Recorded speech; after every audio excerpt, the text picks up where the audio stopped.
جن حضرات نے ابھی بھی درود پاک نہیں پڑھا، موقع دیا جاتا ہے، آنکھیں بند کر کے گنبد خضرا کا تصور شریف جما کر دائیں بائیں سامنے ادھر ادھر مت دیکھیں، ایک مرتبہ تو محبت کے ساتھ درود پاک پڑھیں، مکمل اطمینان، سکون، یقین رکھتے ہوئے اور حاضری کے ساتھ درود پاک کا نذرانہ پھر پیش فرمائیں۔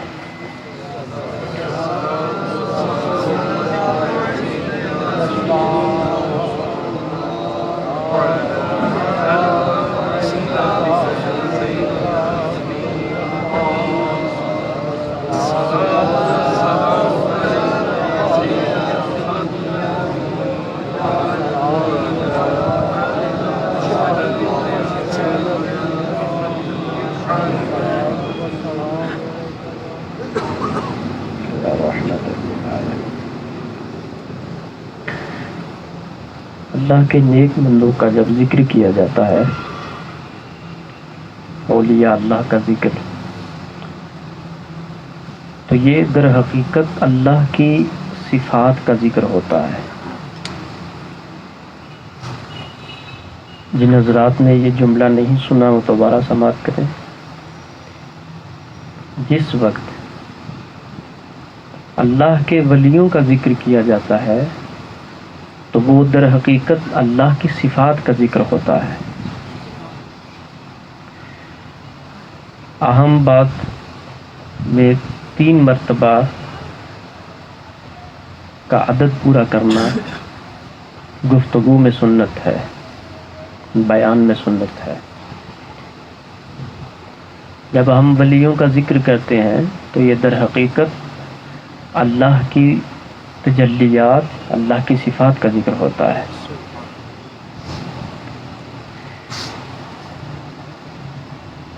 کسی بھی ولی کا، کسی بھی نیک شخص کا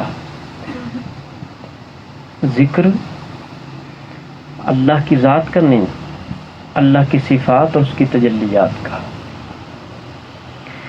ولی اس وقت تک مقام ولایت پر فائز ہوتا ہی نہیں جب تک اللہ کی صفات کا مظہر نہیں بن جاتا۔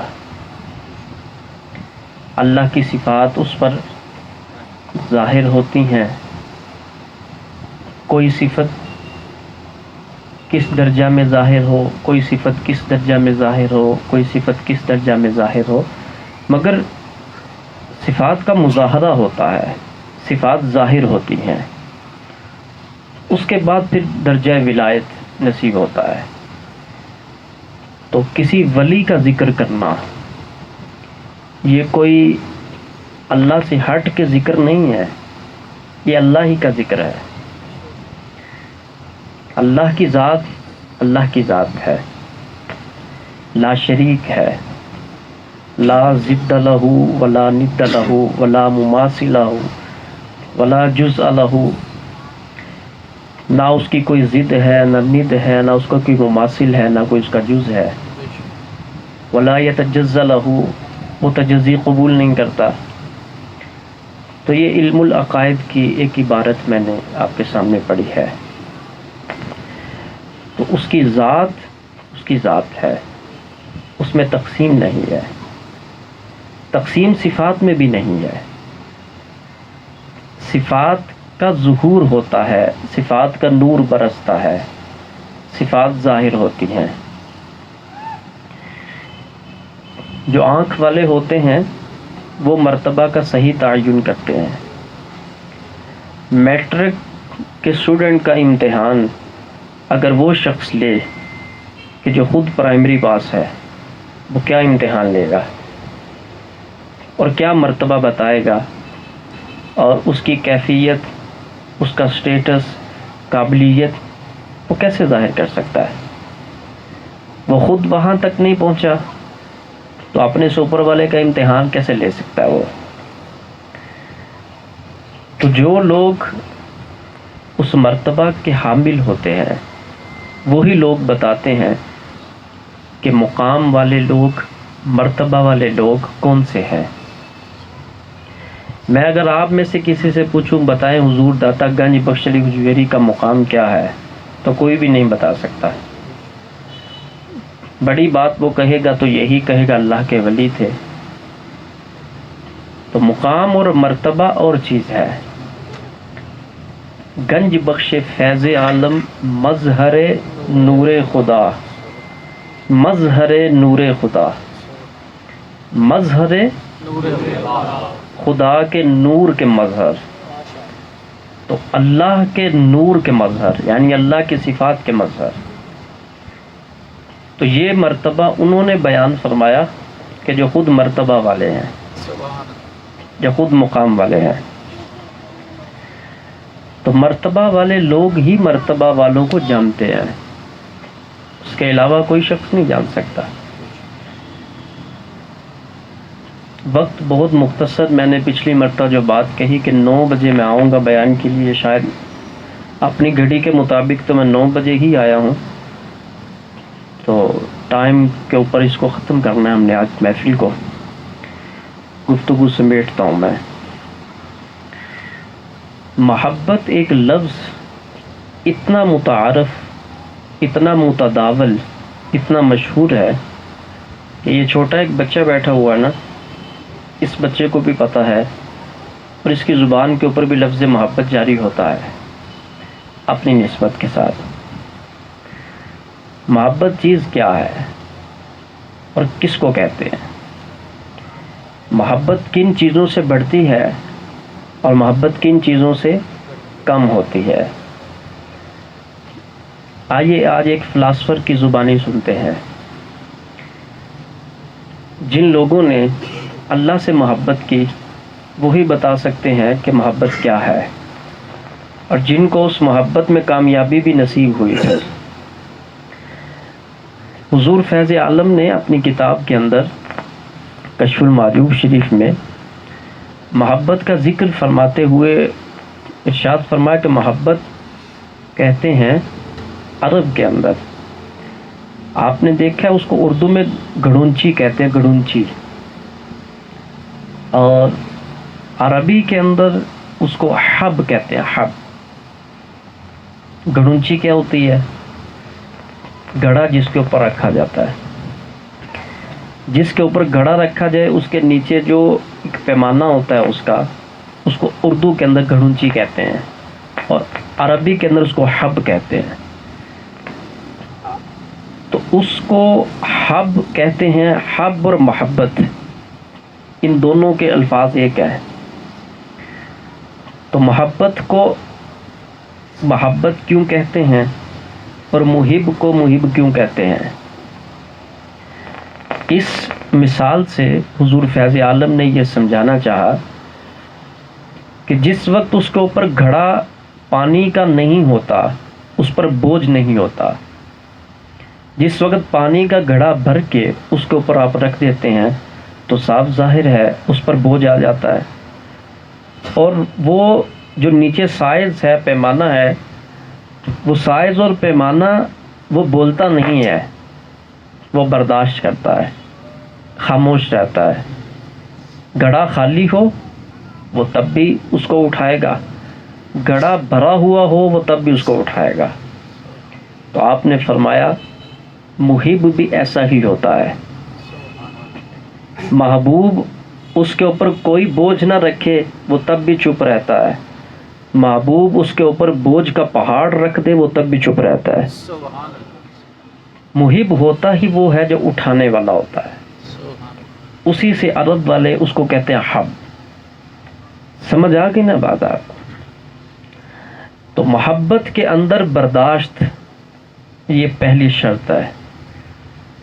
جو محبت میں بولتا ہے ناقص ہے، جو محبت میں چیختا ہے ناقص ہے، جو شکوہ کرتا ہے وہ تو ویسے فارغ ہے، اس کا تو کوئی کام نہیں محبت کے ساتھ، اور نہ اس کو محبت ہے، اور نہ ہی محبت کا اس کو کوئی معیار حاصل ہے، نہ کوئی مقام حاصل ہے۔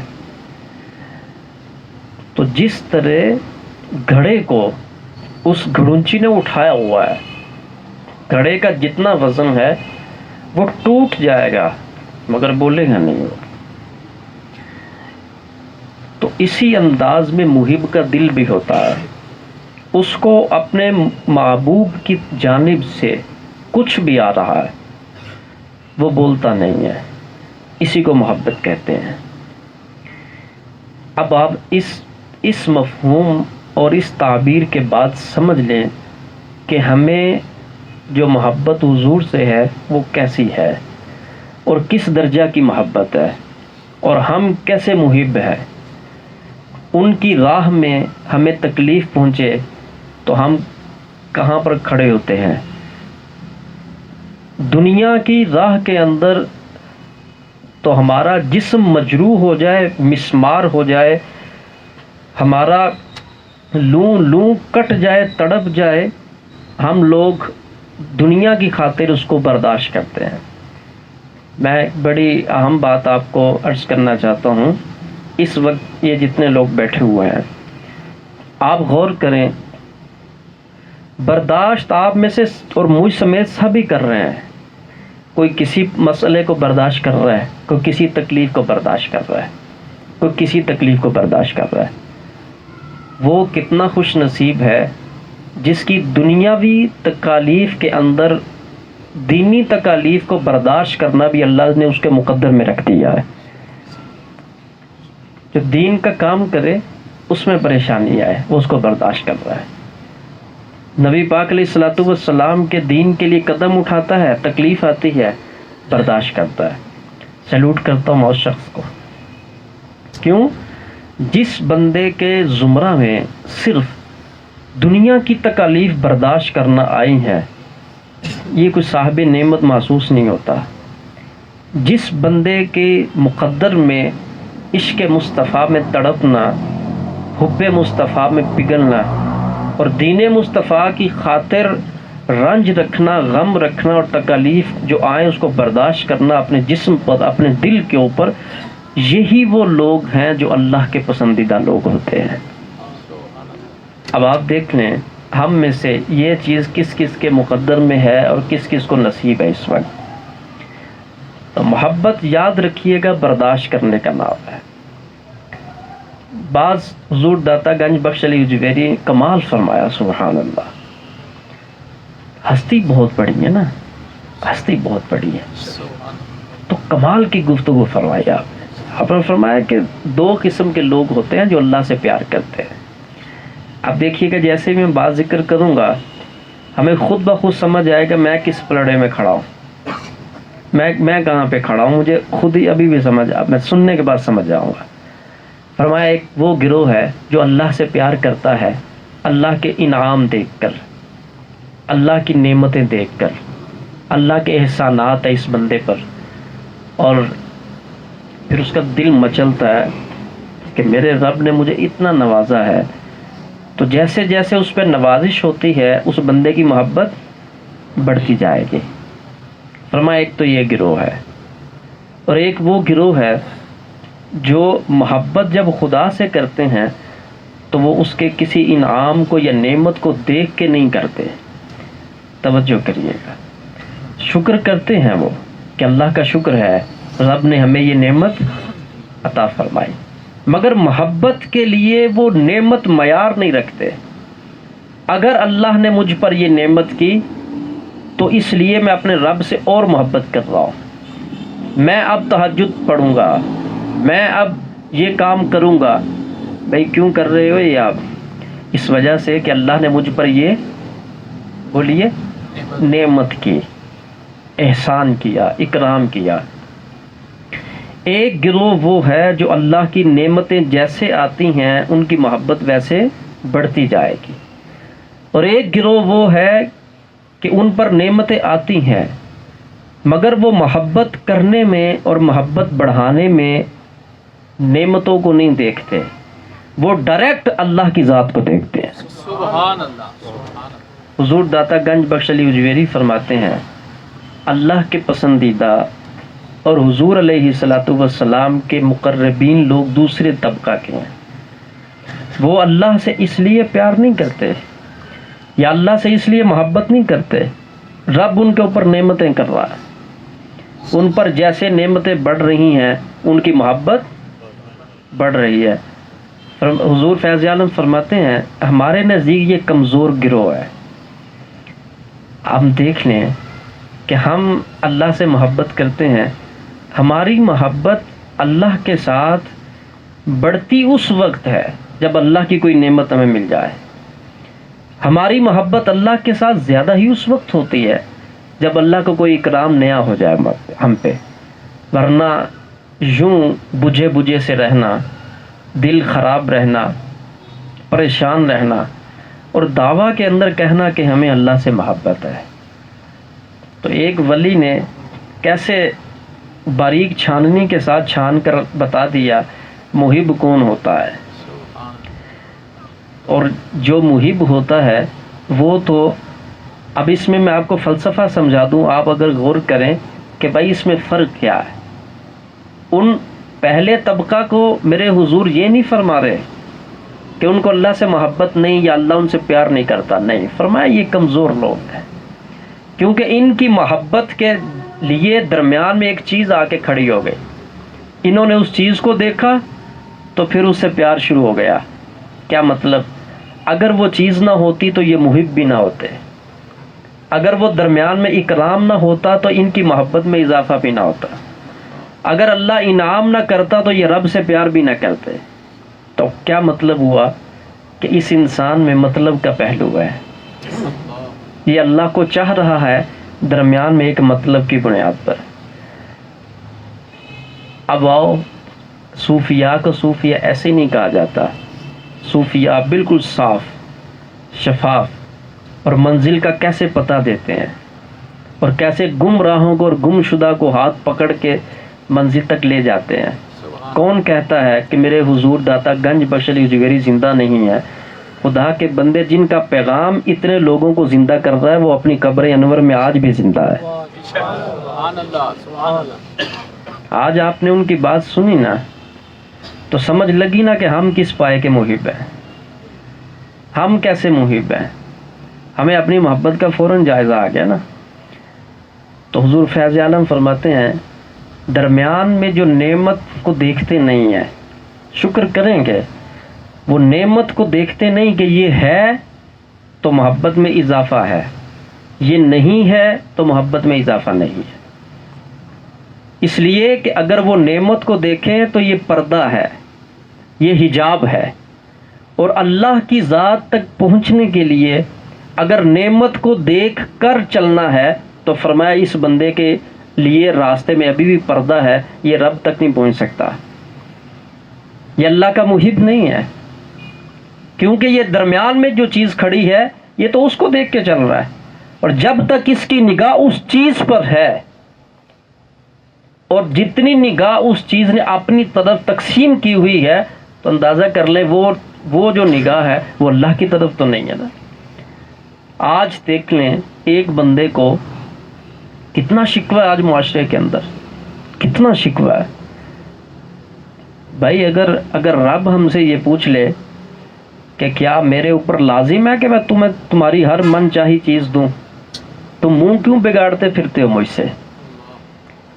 تم میرے بندے ہو اور میں تمہارا خالق ہوں. ہم کیا کہہ سکتے ہیں؟ بولیے، کہہ سکتے ہیں ہم کچھ؟ تو کتنا بگاڑ ہے، کتنا بگاڑ ہے طبیعت میں، سوچ میں، فکر میں، خیالات میں اور عمل کے اندر کتنا تضاد ہے. تو ایک ولی کا مقام دیکھیں کیا ہوتا ہے، انسانیت کے اندر ایک ولی کا مقام دیکھیں کیا ہے.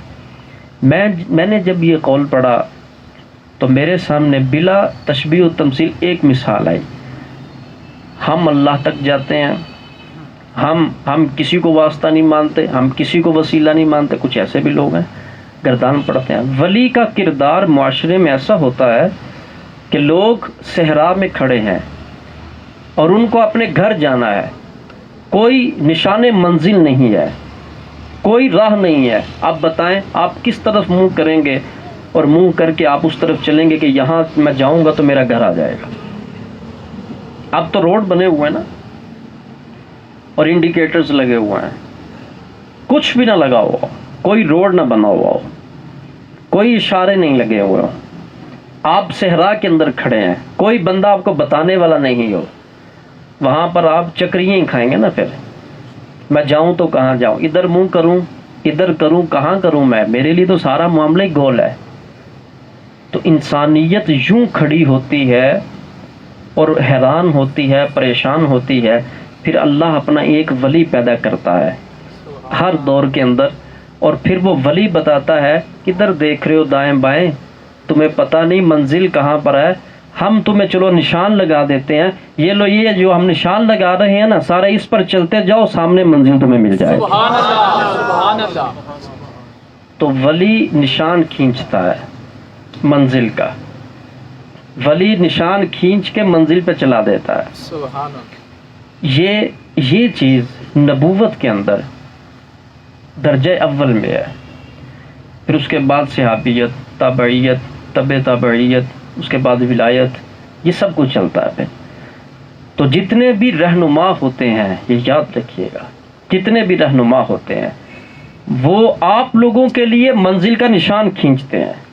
تو منزل کا نشان تو وہی کھینچے گا نا جس کو خود پتا ہوگا کہ اس طرف سے جائیں گے تو گھر آئے گا. تو جب اس کو خود معلوم نہ ہو تو وہ آپ کو کیا بتائے گا؟ جس کو خود پتہ نہیں ہے وہ گمراہ ہے خود, وہ آپ کو کیا بتلائے گا؟ تو ولی کتنی بڑی رب کی رحمت ہوتی ہے. آپ اس کو یوں ہی سمجھ لیں, اس وقت کے جتنے مسائل, نئے مسائل ہیں جن میں ہمیں پتہ نہیں ہوتا ہم کیا کریں, تو ہم اس میں کیا کرتے ہیں, ہم خاموش ہو جاتے ہیں. کروں یا نہ کروں, اگر کروں گا تب بھی پریشان ہو سکتا ہوں, اگر نہیں کروں میرے پاس علم نہیں, تو ہم بھٹک رہے ہوتے ہیں نا درمیان میں, کبھی دائیں ٹکر مار رہے ہیں کبھی بائیں ٹکر مار رہے ہوتے ہیں. تو پھر اس عالم میں, اس اضطراب میں پھر ہمیں ایک اللہ کے بندے کی تلاش ہوتی ہے جو ہمارا ہاتھ پکڑے اور ہمیں بتائے اور اس بھنور سے اور چکی سے نکالے پائے. آج لوگوں کی جیب میں پیسہ ہے, مگر یہ جو میرا فیلڈ ہے میں اس کے مطابق عرض کر رہا ہوں, 95% لوگ ہوش میں ہی نہیں ہیں.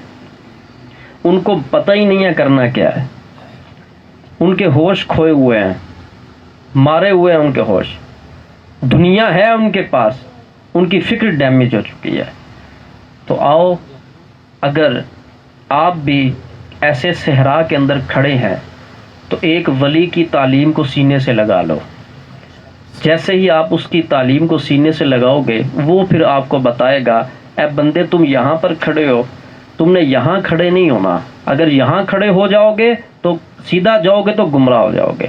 یہاں پر کھڑے ہونا ہے اور یہاں پر کھڑے ہو کے سیدھے چلتے جاؤ, سیدھے چلتے جاؤ, تمہاری دنیا بھی بہتر ہو جائے گی, تمہاری آخرت بھی بہتر ہو جائے گی. سبحان اللہ سبحان اللہ. یہی فلسفہ مرشد اور مرید کا ہوتا ہے. مرید اس وجہ سے ہوا جاتا ہے کہ مرید بلائنڈ ہوتا ہے, اس کو پتہ نہیں ہوتا, آنکھیں بند ہوتی ہیں, کہاں سے چلوں, کہاں جاؤں, کدھر جاؤں. پھر مرشد اس کو بتاتا ہے کہاں صحرا میں مارے مارے پھر رہا ہے. اور بڑے بڑے ایسے لوگ, میں اس بات کو بھی عرض کرتا چلوں, بڑے بڑے ایسے لوگ جو وظائف کے چاہ میں وظائف کرتے کرتے ان کے دماغ گھوم جاتے ہیں. اس کا جلالی پہلو جس وقت ان کے دماغ پہ پڑتا ہے نا, بندہ گیا. ہر وظیفہ کے دو پہلو ہوتے ہیں, ایک جلالی پہلو ہوتا ہے, ایک جمالی ہوتا ہے.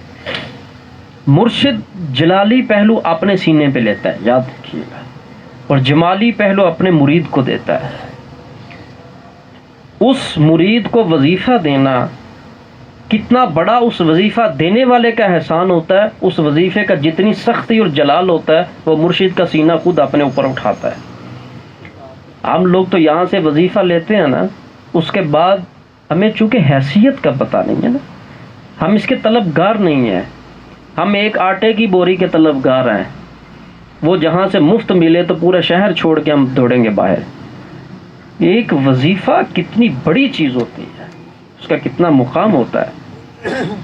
تو مرید اور مرشد کا یہی معاملہ ہوتا ہے, یہ یاد رکھیے گا. اور یہی فلسفہ ہوتا ہے کہ مرید یوں پھرتا ہے, گھومتا ہے لٹو کی طرح, ایسے اس کو شیطان پکڑتا ہے, یوں پکڑ کے گھماتا ہے اس کو. جب وہ ایسے اس کو گھماتا ہے تو یوں چکریاں جب ختم ہوتی ہیں دوبارہ پھر گھما دیتا ہے. اب آپ خود دیکھ لیں خواہشات نے کتنا گھمایا ہوا ہے. ایک خواہش پکڑتی ہے تو 70 کی سپیڈ پہ گھماتی, جب وہ سپیڈ ختم ہوتی ہے دوسری خواہش شیطان آگے کرتا ہے، پھر 100 کی سپیڈ پہ گھماتا ہے بندے کو. جب اس کے چکر ختم ہوتے ہیں پھر 120 کے اوپر گھماتا ہے. یوں گھما گھما کے اس کا بیڑا غرق ستیہ ناش کر دیتا ہے.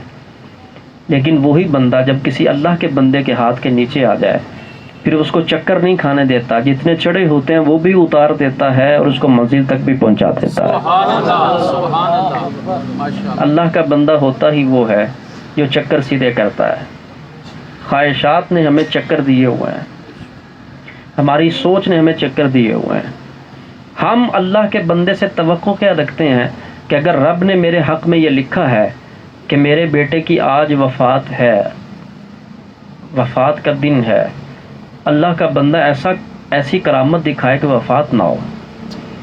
وہ اللہ کے قانون کو بدلنے تھوڑی آیا. وہ تو اللہ کا بندہ بنتا ہی تب ہے جب رب کے ہر قانون کو مانتا ہے. اس کی دعا اگر وفات نہیں روکے گی نا تو وفات کو آسن ضرور بنا دے گی، اس کی تلخیاں ضرور کٹوا دے گی، اس کے لیے خوبصورتیاں ضرور پیدا کر دے گی. خدارا سمجھنے کی کوشش کرو دین کیا ہے اور ولی کے ساتھ توقعات کون سی رکھنی چاہیے، اللہ کے بندے کے ساتھ کون سے تعلق ذہنی رکھنے چاہیے، اور کن ذہنی تعلقات کی بنیاد پر اللہ کے بندے کے ساتھ سفر کرنا چاہیے. میں اب تک منسلک ہوں، یہ نہیں ہوا. تو میرے حضور نے کشف المحجوب کے اندر ایک واقعہ لکھا.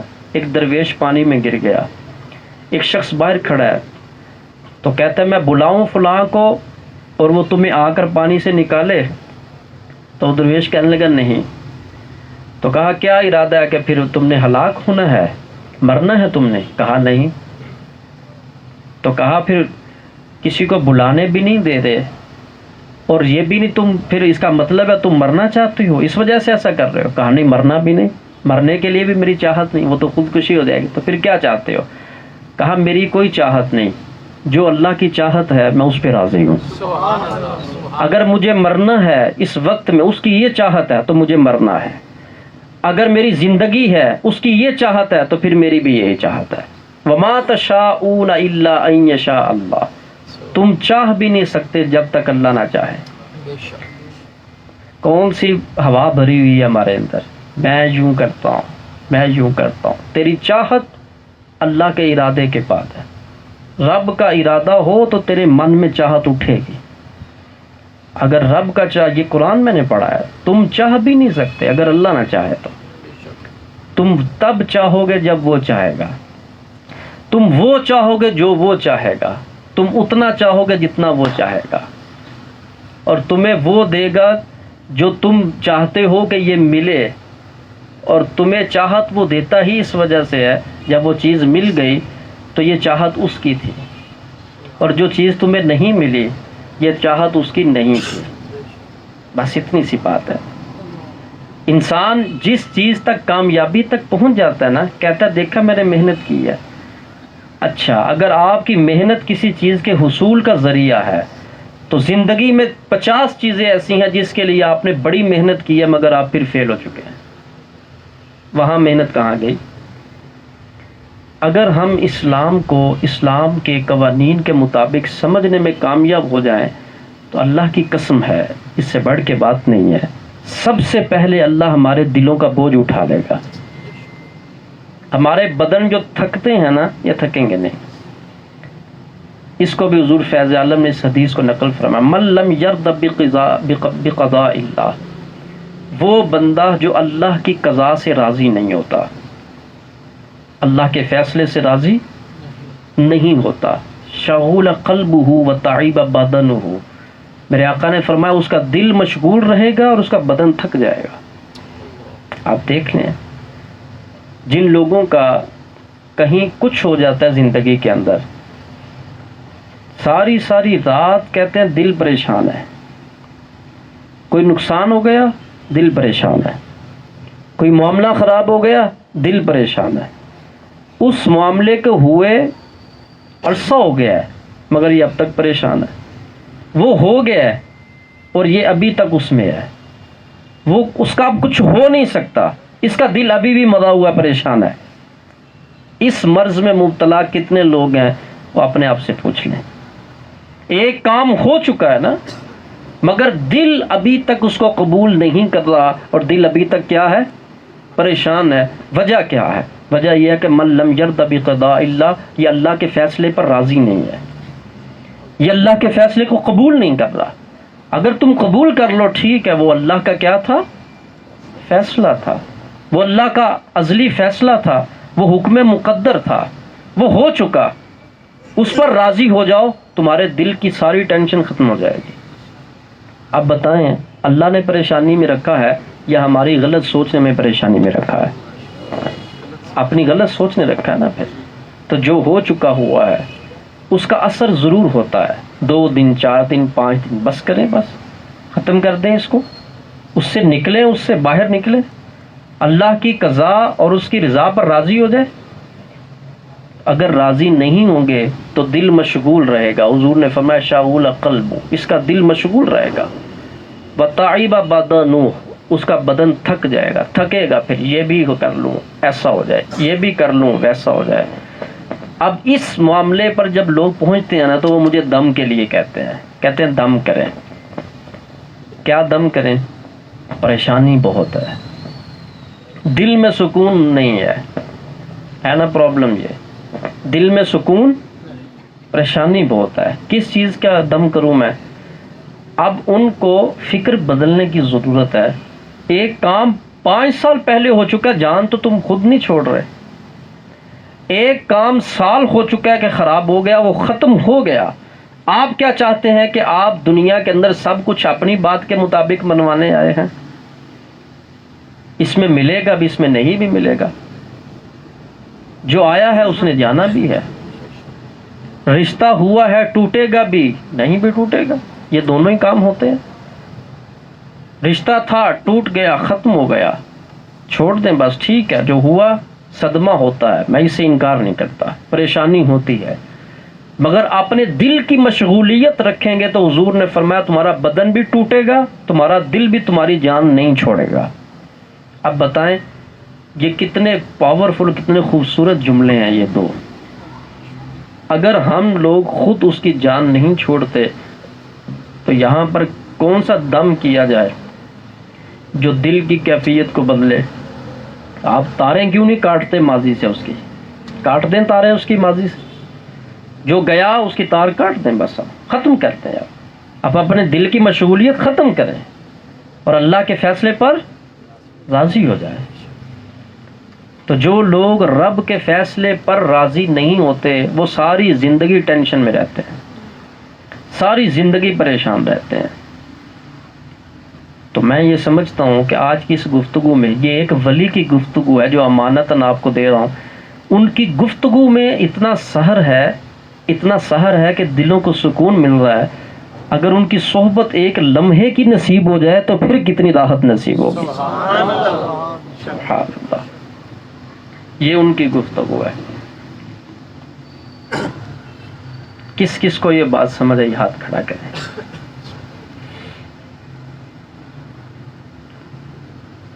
آپ لوگوں کو سمجھ نہیں آئی بات؟ آپ کو بھی نہیں سمجھ آئی؟ ٹھیک، تو اللہ کا فیصلہ جو ہے اس پر راضی ہو جائے۔ تھوڑی سی جگہ دیں بھائی، آپ تھوڑا سا آگے آ جائیں، لوگ کافی ہیں پیچھے، آپ پیچھے گزرتے جائیں، یہ ٹیبل آگے کر لیں۔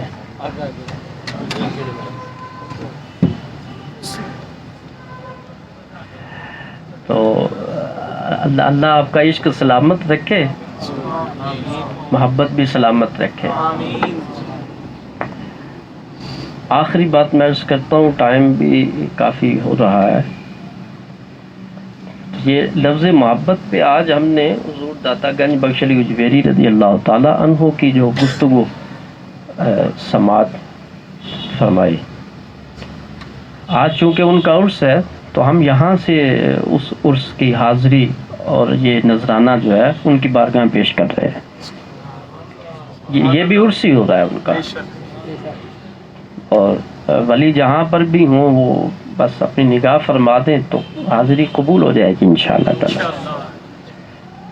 تو آج اس بات کو مضبوطی کے ساتھ نا دل میں باندھ لیں، بس اس کو باندھ لیں دل میں، اپنے آپ کو ماضی سے چھڑائیں کہ جو پیچھے ہو گیا اس میں اپنی زندگی کو مت گالیں اور مت سڑائیں اپنی زندگی کو. اب جو پریزنٹ ہے، حال ہے، اس میں رہیں اور فیوچر کا سوچیں آگے. ماضی پکڑ کے آگ لگا دیتے نا انسان کو، ماضی آگ لگاتا ہے، اور یہ سوچ کہیں تبدیل نہیں ہوگی، یہ کہیں سوچ تبدیل نہیں ہوگی. یہ پاک محفلوں کے اندر آنے کی برکت سے یہ سوچ تبدیل ہوگی. حضرت موسیٰ علیہ السلام نے اللہ سے پوچھا نا، اللہم دلنی علی عمل اذا عملت ردیت عنی، اے اللہ مجھے ایسا عمل بتا دے. یہ بھی کشف المحجوب شریف کی عبارت ہے. اے اللہ مجھے ایسا عمل بتا کہ وہ میں عمل کروں اور تو راضی ہو جائے. نبی پوچھ رہا ہے اور اللہ سے پوچھ رہا ہے. سبحان اللہ. اور نبی بھی کون؟ جو کلیم اللہ ہے، سبحان اللہ. اللہ جن سے خود بات کرتا ہے، اور وہ اس عمل کے متلاشی ہیں کہ ایسا عمل ملے اللہ راضی ہو جائے. سبحان اللہ. تو پتہ چلا نا سب سے بڑی چیز اللہ کی رضا ہے. اس جملے سے یہ پتہ چلا سب سے بڑی چیز رب کی رضا ہے. تو اللہ تعالیٰ نے فرمایا یا موسیٰ انک لا تطیق علی ذالک، اے موسیٰ تم اس پر طاقت نہیں رکھتے. اللہ، میں ایسی چیز اگر تمہیں بتاؤں نا کہ جس سے میں راضی ہو جاؤں، اس کی آپ طاقت نہیں رکھتے. تو حضرت موسیٰ علیہ السلام جب یہ بات سنی تو رونے لگے، اور میں طاقت نہیں رکھتا اس کا مطلب یہ کہ پھر اے اللہ تو مجھ سے راضی بھی نہیں ہوگا پھر، اور وہ میں عمل کر نہیں سکتا پھر جس سے تو راضی ہو. مطلب تو محرومی ہوئی نا، نتیجہ رونے کا تو یہ تھا نا، وجہ تھی انک لا تطیق، اے موسیٰ آپ طاقت نہیں رکھتے. تو پھر اللہ نے فرمایا میرے نبی آپ اتنا دل رنجیدہ نہ ہو، چلے ہم آپ کو بتا دیتے ہیں میں کس سے راضی ہوتا ہوں. سبحان اللہ. نبی کا رونا ہمارے بھی کام آ گیا. سبحان اللہ. تو کہا کہ کس پر مولا تو کس پر راضی ہوتا ہے؟ تو اللہ نے فرمایا جو میری تقدیر پر راضی ہو گئے میں اس بندے سے راضی ہو گیا. جو میرے فیصلے پر راضی ہو گئے میں اس بندے سے. تکلیف آئی علاج کرو، نہیں ہوا راضی ہو جاؤ، راضی رہو. فرمایا یہ چونکہ فیصلہ میرا تھا اور یہ فیصلے پر کیا رہا؟ راضی. اللہ تعالیٰ نے نمازوں کا کوئی نصاب نہیں بتایا، کوئی روزے کا نصاب نہیں بتایا. سب سے بڑی اور مشکل چیز رب سے راضی ہونا ہے. اب کتنے لوگ یہاں پہ بیٹھے ہیں، کسی سے پوچھ لو، سب کہیں گے میں اللہ سے راضی ہوں. اگر اللہ سے راضی ہیں تو یہ معیار کہاں پر ہے؟ اللہ فرماتا ہے موسیٰ میری تقدیر پر راضی ہو، جو کچھ تمہاری زندگی کے اندر فال اینڈ رائز ہے، گرنا اٹھنا جو کچھ بھی ہے، وہ سب خوشی سے قبول کر لیتے ہو. جو بندہ میری ہر تقدیر میرے فیصلے کو اندر سے وہ خوش ہو قبول کرتا ہے، یہ ہے میرے رب کا فیصلہ. تکلیف پر صدمہ شریعت کا حکم ہوتا ہے، پریشانی ہوتی ہے، مگر وہ چونکہ ہے رب کا فیصلہ، وہ ہے اللہ کا حکم، اندر سے کچھ نہیں کہنا ایسا ایسا ایسا ویسا کوئی بات نہیں کرنی. جو فرمایا میری تقدیر پر راضی، اے موسیٰ میں اس بندے سے بھی راضی، میں تجھ سے بھی راضی. سبحان اللہ. تو یہاں سے پھر حضور فیض عالم نے فرمایا رضا سب سے آخری عہدہ ہے. رضا ورضوان من اللہ اکبر. آپ دیکھ لیں، کسی سے پوچھ لو، آپ مجھ سے پوچھیں نا بھائی آپ اللہ سے راضی، میں بھی کہوں گا رب سے میں بڑا راضی ہوں. آپ سے پوچھا، آپ نے کہا نا ہاں میں راضی ہوں. تو 70 شکوے ہم کرتے ہیں دن کے اندر. غور کریں ذرا، بڑے بڑے دنا لوگ 5 منٹ بیٹھ کے گفتگو کریں، میں آپ کو بتاؤں 20 شکوے اس 5 منٹ کی گفتگو کے اندر. یہ کہاں سے کیسے شکوہ کر رہا ہے رب کے اوپر، کس انداز میں اپنے رب سے شکوہ کر رہا ہے. یہ رضائے تقدیر نہیں ہے. تو پھر اللہ کو راضی کرنا کتنی بڑی منزل ہے. حضرت فضیل بن عیاض سے پوچھا گیا زہد افضل ہے یا رضا افضل ہے؟ زہد کب ملتا ہے؟ زہد تب ملتا ہے جب بندے نے کبھی ساری زندگی بھی آنکھ اٹھا کے کسی غلط چیز کو نہ دیکھا ہو. اتنا مشکل ہے زہد. نمازیں پڑھے اور قرآن کی تلاوت کرے، دل کو پاکیزہ رکھے، پھر جا کے کہیں اس کو زہد ملے، اس کا قطرہ ملے. پوچھا بتائیں زہد افضل ہے جس کی کمر ٹیڑھی ہو جائے، قرآن پڑھ پڑھ کے وہ بندہ ہار جائے، تھک جائے، نمازیں پڑھ پڑھ کے اس کے گھٹنے گئے اور نشانوں کے اوپر نشان پڑے ہوئے ہیں، حج بھی کر رہا ہے، عمرے بھی کر رہا ہے، خیرات بھی کر رہا ہے، زہد لے رہا ہے، یہ زہد کی راہ ہے۔ فرمایا بتائیں زہد افضل ہے یا رضا افضل ہے؟ فرمایا نہیں، زہد کا مقام نیچے ہے، رضا کا مقام اس سے اوپر ہے۔ کس وجہ سے؟ اس لیے کہ زہد والا جو شخص ہے، ہو سکتا ہے کہ کسی رب کے فیصلے پر راضی نہ ہو، اس کو زندگی کے اندر کوئی ایسا معاملہ اس کے ساتھ ہوا ہو کہ یہ اس پر پریشان ہو اور وہ کہے کہ یہ نہیں ہونا چاہیے تھا۔ جب بندہ کہتا ہے نا یہ نہیں ہونا چاہیے تھا، ابھی عمر ہی کیا تھی، ابھی معاملہ ہی کیا تھا، یہ میرے ساتھ ہی ہونا تھا، میں نے کیا کیا رب کا۔ تو زاہد جو لوگ ہوتے ہیں، جو زہد اختیار کرتے ہیں، نمازی ہوتے ہیں، متقی ہوتے ہیں، صائم ہوتے ہیں، معتمر ہوتے ہیں، حاجی ہوتے ہیں، مگر زبان سے وہ بہت کچھ ایسا کہتے ہیں جو رضا کے خلاف ہوتا ہے اور رضا کے منافی ہوتا ہے۔ زبان کو جو کنٹرول کر گیا اور اللہ کے ہر فیصلے کو اپنے دل کے اوپر قبول کر گیا، جو پریشانی ہے اس کا صدمہ تکلیف رہتا ہے، مگر کبھی زندگی میں پلٹ کر اس واقعہ کو بات نہیں کرتا اس کے اوپر، فرمایا یہ ہے راضی برضا اللہ۔ اس کا مقام اس زاہد سے بھی زیادہ ہے جو ساری ساری رات کھڑا ہو کے نفل پڑھتا ہے، قرآن پڑھتا ہے، روزے رکھتا ہے، اس کا مقام بھی نیچے ہے۔ جو خدا کے فیصلوں سے راضی رہنے والا بندہ ہے، اس کا مقام اس زاہد سے بھی اونچا مقام ہے۔ ماشاءاللہ۔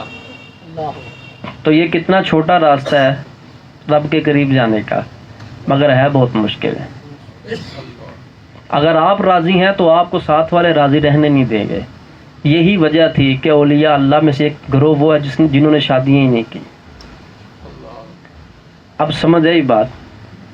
ہمیں تو یہ دماغ میں بات آ جاتی ہے کہ شادی سنت ہے، تو جو ولی بن گیا وہ سنت چھوڑ کے ولی بن گیا ہے، وہ ولی بھی ہے اور سنت پر عمل بھی نہیں کر رہا۔ یہ فلسفے اور ہیں اور یہ معاملات اور مقامات اور ہیں، اور ان کے لیے ظرف اور دماغ بہت اونچا چاہیے، بڑی باریک سوچیں ہیں اس کے اندر۔ ہم کسی کھاتے کے نہیں اور ہم سنت کا پہرا دیتے اور ہم کہتے ہیں ہم سنت۔ تو میرے حضور فیض عالم نے تجرد کی زندگی، ساری زندگی گزاری تجرد کی۔ آپ کی زندگی کے اندر آپ کا کوئی خلیفہ نہیں تھا، نہ آپ کی کوئی اولاد تھی۔ آج جس کی اولاد نہیں نا، وہ بندہ ویسے ہی کٹا ہوتا ہے، وہ سارا غصہ بیوی پہ جھاڑ رہا ہوتا ہے، تم کہاں سے آ گئی ہو میری زندگی میں، اولاد ہی نہیں ہوتی۔ اس کا مطلب یہ ہے اس شاہ سوار کو، اس نوجوان کو بڑی یقینیت کے ساتھ اس کو پتہ ہے کہ یہ وجہ ہے اولاد نہ ہونے کی، اگر میں کوئی اور شادی کروں گا تو اولاد ہوگی، اگر یہ نہ ہوتی تو کوئی اور ہوتا اس کی میری جگہ، اس کی جگہ پر تو اولاد ہوتی۔ ایسا ہوتا ہے؟ بولیے۔ اس صف کے اندر بڑے بڑے داڑھیوں والے کھڑے ہیں، میں آپ کو دکھاؤں گا، میں خود دیکھتا ہوں، میں نے 5 حج کیے ہوئے ہیں۔ جس دن کی یہ میرے گھر میں آئی ہے نا، مجھے کچھ ملا نہیں ہے۔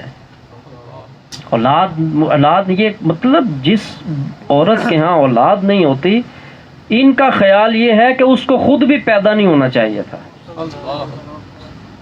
یعنی وہ جو اس عورت کو اس انداز میں دیکھا جاتا ہے معاشرے کے اندر۔ اب مجھے بتائیں یہاں پر کون سا دم کریں؟ اس دماغ کو بدلنے کے لیے کون سا دم کریں؟ اس میں تو دماغ ہی نہیں ہے، دماغ ہو تو دم کرے نا، کوئی شے ہی نہیں ہے اندر۔ تو ہم بات تو بہت کرتے ہیں نا بھائی، بات بہت کرتے ہیں ہم، راضی رہنا بڑا مشکل کام ہے، اور رضا سب سے اوپر والا مقام رضا کا ہے، سب سے اوپر والا۔ تو اللہ کے جو بندے ہوتے ہیں نا، ان کی اپنی زندگی میں بہت تلخیاں ہوتی ہیں، ان کی اپنی زندگی میں بڑے سخت فیصلے اور معاملات ہوتے ہیں۔ تو حضور فیض عالم فرماتے ہیں، ایک بزرگ کا انہوں نے قول نقل فرمایا کہ 40 سال تک وہ بزرگ فرماتے ہیں میرے رب نے مجھے جہاں پھیرا میں پھرتا گیا، میں نے بھی رب سے نہیں کبھی کہا یا اللہ ادھر نہ پھیر ادھر نہ پھیر، میرے رب نے مجھے نیچے گرایا تو میں گر گیا، رب نے مجھے خسارے میں ڈالا تو میں پڑ گیا، رب نے میرے جو بھی معاملے میں جہاں مجھے جیسا کیا، جہاں میرا رب مجھے پھیرتا گیا میں پھرتا گیا، بالآخر ایک دن پھر وہی مقام آیا کہ پوچھنے والا خود پوچھتا ہے بتا بندے تیری رضا کیا ہے، تو نے مجھے راضی کیا، بتا تو کیا چاہتا ہے۔ سبحان اللہ۔ یہ جن کے آپ ذکر سن رہے ہیں نا، انہوں نے معاملہ جیسا بھی آیا اس تکلیف کو برداشت کیا۔ تو آخری بات سن لے، ہمارے ہاں جہاں سے میں نے شروع کیا تھا، محبت شروع ہوتی ہے اللہ کی نعمت سے۔ رب کی نعمت ہے تو محبتیں شروع۔ تو جس معاشرے کے اندر خالق کے ساتھ محبت کا معیار نعمت ہو، تمہیں اس معاشرے سے بندہ خالص کیسے ملے گا؟ بتائیں پھر۔ جس معاشرے میں اللہ کے ساتھ محبت کا معیار ہی مطلب ہے تو راضی ہے، نہیں ہے تو اللہ سے بھی راضی نہیں ہے، تو پھر میں کیسے کسی کو راضی رکھ سکتا ہوں؟ کوئی کسی کو راضی کیسے رکھ سکتا ہے؟ کسی کی کرامت اور دعا پھر کیا چیز ہوتی ہے بتائیے؟ بگڑا ہوا انسان خود بہت بڑی بلا ہے۔ شیطان جتنی پاور ہوتی ہے اس کے اندر، یاد رکھیے گا، شیطان جتنی، یہ جملہ میں نے چھوٹا نہیں بولا ہے، پھر اس پر اسی وضاحت کبھی کروں گا۔ بگڑا ہوا جو انسان ہوتا ہے وہ خود کیا چیز ہے، اور سنورا ہوا جو انسان ہے وہ مظہر نور خدا ہوتا ہے، اور جو بگڑا ہوا ہوتا ہے وہ مظہر ذل شیطان ہوتا ہے، اور شیطان کے ذل کا مظہر ہوتا ہے۔ تو اپوزٹ تو چیز اسی طرح ہی ثابت ہوگی نا، پھر اپنی ضد کے ساتھ ثابت ہوگی۔ تو جس معاشرے میں اللہ کا کوئی خالص بندہ نہیں، تمہیں کیسے کوئی خالص ملے گا؟ تو اللہ کے لیے بھی بڑے خالص تھوڑے بندے ہیں، بہت تھوڑے بندے ہیں، خالص بہت تھوڑے ہیں۔ اللہ نے اس کا قرآن میں بھی ذکر فرمایا، وَقَلِيلٌ مِّنْ عِبَادِيَ الشَّكُورُ، میرے بندوں میں سے بہت تھوڑے ہیں جو میرا کیا کرتے ہیں؟ شکر ادا کرتے ہیں، زیادہ نہ شکری کرتے ہیں۔ تو سوچ بدلنی ہے یا گفتگو کرتا جاؤں؟ بولیے، بدلیں گے سوچ؟ بدلیں گے سوچ؟ آپ ابھی بیٹھے سوچ بدلیں، آپ دیکھیں کتنا غبار اندر سے باہر نکلتا ہے، پھر کتنا نکلتا ہے۔ بیٹی کی شادی کرنی ہے، اتنا اچھا خاصا بندہ تو دیوار کے ساتھ لگا ہوا ہوتا ہے، کیا ہوا بھائی بیٹی کی شادی کرنی ہے کچھ نہیں ہے، کچھ نہیں ہے، کچھ نہیں۔ تو اگر اللہ نہ دے تو تم کل کھلا بھی نہیں سکتے بیٹی کو۔ تو جس رب نے اتنے کام کیے ہیں اور جو کرتا ہی آ رہا ہے، کیا ہو گیا تمہارا یقین اتنا ڈھہ گیا اور ختم ہو چکا ہے؟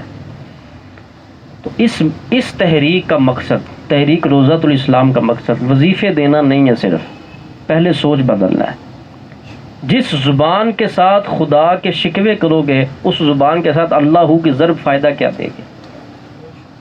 جس زبان کے ساتھ اللہ کے احکامات کا انکار کرو گے، اس زبان کے ساتھ اللہ کی ضرب اندر نور کیا داخل کرے گی؟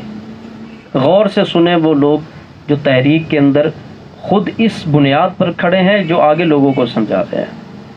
تزکیہ نفس سب سے پہلے خود واعظ اور مبلغ کا ہونا چاہیے، تاکہ اس کی کسی کوتاہی کی وجہ سے کہیں اسلام کے اوپر زد نہ آئے۔ اس وجہ سے سب سے پہلے خود ان لوگوں کا اپنا تزکیہ ہونا چاہیے، اپنے آپ کو سنواریں جو دوسروں کو سنوارنا چاہتے ہیں، اور ہر وقت اس ٹو کے اندر رہیں۔ اس سے بڑھ کر کوئی اور درس نہیں ولیوں کا۔ ولی آتے ہی یہ نہیں کہ ولی ہوا میں اڑ کے دکھا رہے ہوتے ہیں دیکھو ہم ولی ہیں۔ ولی وہ ہوتا ہے جو بگڑے ہوئے انسانوں کو جو شیطان کے ساتھ متصل ہوتے ہیں، وہ وہاں سے کھینچتے ہیں اور اپنے رب کے ساتھ ملا دیتے ہیں۔ سبحان اللہ، سبحان اللہ۔ بگڑے ہوئے دل کو سیدھا کرتے ہیں، اس میں نور داخل کر کے اس کو سکون والی زندگی دیتے ہیں، یہ ولی ہوتے ہیں۔ حضور داتا گنج بخش علی اجویری نے ساری زندگی قرآن سنایا، لوگوں کو سنت سنائی، سبحان اللہ۔ لوگوں کو تبدیل کیا۔ تو یہ مشن جہاں تمہیں نظر آئے، یہ سمجھنا کہ یہ ولیوں کے قدموں پر قدم رکھنے والے لوگ ہیں، اور جہاں اسے ہٹ کے کچھ نظر آئے اس کو آپ خود مینشن کر لیجئے گا کہ وہ معاملہ کیا ہے۔ تو یہ تحریک روضۃ الاسلام، اگر اس گفتگو کو جا کر سنیں نا آپ، یہ تحریک یہی پیغام لے کر آئی ہے، اور یہی پیغام آج اس کی ضرورت ہے۔ آج آپ نے جتنی گفتگو سنی، آپ خود سوچ لیں کہ ہم لوگ اپنی محبت کے دعویٰ میں کیسے ہیں، ہم کیسے محب ہیں۔ کہنے والوں نے تو یہاں تک فرمایا، حضرت یحییٰ بن معاذ الرازی نے فرمایا المحبت ما لا ينقص بالجفا ولا يزيد بالبر، یہ بھی حضور فیض عالم نے نقل فرمایا کشف المعلوم میں۔ فرمایا محبت وہ ہوتی ہے، غور سے سنیے گا، محبت وہ ہوتی ہے کہ جو مصیبت کی وجہ سے کم نہ ہو اور انعام کی وجہ سے زیادہ نہ ہو۔ سبحان اللہ۔ کیا مطلب ہے اس بات کا؟ مطلب یہ ہے اگر بندے پر مصیبت آ گئی تو اس کا یہ مطلب نہیں کہ اللہ سے پیار بھی کم کرنا شروع کر دیا، میں نے اتنی دیر یہ کیا کوئی فائدہ تو ہوا نہیں ہے، اب کیا ضرورت ہے تہجد پڑھنے کی، اب کیا ضرورت ہے نماز پڑھنے کی۔ فرمایا محبت مصیبت سے کم نہیں ہوتی، اور اگر اللہ نعمت وہ دے دے تو فرمایا اگر اضافہ کر دے نا، یہ اضافہ کر دے، فرمایا یہ بھی سچا محب نہیں ہے، یہ مطلب ہی ہے، اس کو ملا تو یہ آگے نکلا ہے، اگر اس کو نہ ملتا تو یہ یہیں پہ کھڑا رہتا۔ تو محبت جو ہوتی ہے وہ ان دونوں چیزوں سے اوپر ہوتی ہے، وہ ڈائریکٹ ذات تک ہوتی ہے، مل گیا شکر ہے، نہ ملا تو صبر ہے۔ اگر محبت ایسی ہے ہماری کہ اللہ کی طرف سے کوئی مصیبت و تکلیف آئی، ہم پہلے 5 وقت کے نمازی تھے اب 1 وقت کے بھی نہیں ہیں، تو محبت کم ہوئی نہ پھر، اور کم کہاں سے ہوئی؟ مصیبت کی وجہ سے، تکلیف کی وجہ سے، یہ کوئی محبت نہیں ہے۔ اور اگر اللہ نے دے دیا جو تم مانگتے ہو تو پھر اور شروع ہو گئے اور شروع ہو گئے اور شروع ہو گئے۔ مقام شکر اپنی جگہ پر ہے، اب کہتا ہے مجھے رب سے بہت ہی پیار ہے، کیوں؟ اس لیے کہ وہ مجھے جب مانگتا ہوں وہ مجھے دیتا ہے، تو یہ مطلب کا بندہ ہے، یہ بھی بندہ مطلب کا ہے جو لے کے تو آگے چلتا ہے۔ تمہیں اور کیا چاہیے جس ذات نے تمہیں اپنی طرف رجوع نصیب فرما دیا ہے، سبحان اللہ، سبحان اللہ۔ اب اس سے آگے اور کون سی بات ہے؟ جو روز اللہ کی بارگاہ میں چلا جاتا ہے اس نے اور کیا لینا ہے، جس کو لے کر وہ آگے اس نے جانا ہے، یہ کتنی بڑی بات ہے۔ تو اللہ کے بندے دنیا میں نہیں ملتے، تو ہم جو تحریک بنائیں گے اور تحریک بنا کر جو چلائیں گے، اس میں جو ٹوٹیں گے اور چھنٹیں گے اور یہ کچھ ہوگا وہ کچھ ہوگا، پھر مجھے کاہے کا افسوس ہے؟ جس نے پیدا کیا ہے، جس کا سب کچھ ہے، جس نے سب کچھ دیا ہے، اسی کے نہیں ملتے، تو میں تو کچھ بھی نہیں ہوں، میں نے تو کچھ پیدا نہیں کیا، میں تو مخلوق ہوں، میں تو کسی کو کچھ دے نہیں سکتا، میں تو ایک وسیلہ اور سبب ہوں۔ تو اگر کوئی ہمارے ساتھ کوئی مخلص ہمیں نہیں ملے گا تو اس کا کیا مطلب ہے کہ پھر کمی کوئی اس طرف ہے؟ تو میں تو زندگی کو ایسے دیکھتا ہوں اور پرسکون رہتا ہوں، مجھے یہ پتہ ہے جو تکلیف مجھ تک پہنچ رہی ہے یہ حکم مقدس تھا، اس کا وسیلہ کوئی بھی بندہ ہے۔ دنیا کے اندر اگر انسان کوئی مخلص نہ ملے اس کی وجہ سے پریشان نہیں ہونا بالکل بھی، چونکہ اس کے ہی نہیں مخلص ہے تو تیرا اور میرا مخلص کون بنے گا؟ یہی تحریک ہماری کا فیضان ہے الحمدللہ، اس سوچ کو ہم نے بدلنا ہے، فکر کو بدلنا ہے، انشاءاللہ۔ اس کی بالکل یہ بات نہیں، مخلصین ہوتے بھی ہیں، اور جو مخلص ہوتے ہیں شیطان خود کہتا ہے الا عبادک منہم المخلصین، میں ہر ایک پہ پنجہ گاڑتا ہوں، مگر جو تیرے مخلص ہیں، جو حضور داتا صاحب جیسے، غوث پاک جیسے، خواجہ معین الدین چشتی اجمیری جیسے ہوتے ہیں، ان تک میری بھی رسائی نہیں ہے، چونکہ وہ تیرے بن چکے ہوئے ہیں۔ سبحان اللہ، سبحان اللہ۔ تو اللہ سے راضی ہونا سیکھ جائیں، سب سے بڑا گر یہ ہے۔ مصلی پہ یہ پیشانیاں رگڑنا تیزی کے ساتھ اور تسبیح کھینچی جانا، ٹھیک ہے، یہ کمال نہیں ہے۔ کمال یہ ہے کہ کھڑے ہو جاؤ اس انداز میں، جو رب نے کہا ہے، جو رب میری زندگی میں آیا ہے، خوش ہو جائیں اس سے۔ کون کون اس فیصلے کے اوپر وہ ہاتھ کھڑا کرے جو جس کو یہ فیصلہ قبول ہے میرے آقا کریم صلی اللہ علیہ وسلم کا؟ انشاءاللہ۔ آپ کو نہیں قبول بھائی، آپ کو بیٹا نہیں قبول، کھڑا کرے نا۔ اب دیکھیں صحبت کا اثر ہوتا ہے نا، سبحان اللہ، نیچے کر دیں، اللہ استقامت عطا فرمائے۔ یہ ہماری تحریک کا پیغام ہے، تحریک روضۃ الاسلام کا، اور اس پیغام کو انشاءاللہ یہ جو گفتگو آج ہم نے سنی ہے، حضور داتا گنج بخش علی اجویری کا عرس مبارک کی گھڑیاں ہیں اور آخری لمحات ہیں، چل رہے ہیں، اللہ نے ہمیں بھی شرکت کا موقع دے دیا، سبحان اللہ۔ اور پھر میں دیکھ پکا کے تو آپ کو پلیٹ ابھی تو کوئی کھلا نہیں سکتا ہوں، تو میں نے ان کا روحانی لنگر آپ کو پیش کر دیا ہے، جو جسم نے نہیں کھایا، جو روح نے کھایا ہے۔ روٹی کھاؤ نا تو جسم کو تندرستی ملتی ہے، اس کے ساتھ انسان کی روح کو طاقت ملتی ہے۔ ہمیں روح کی طاقت کی ضرورت ہے۔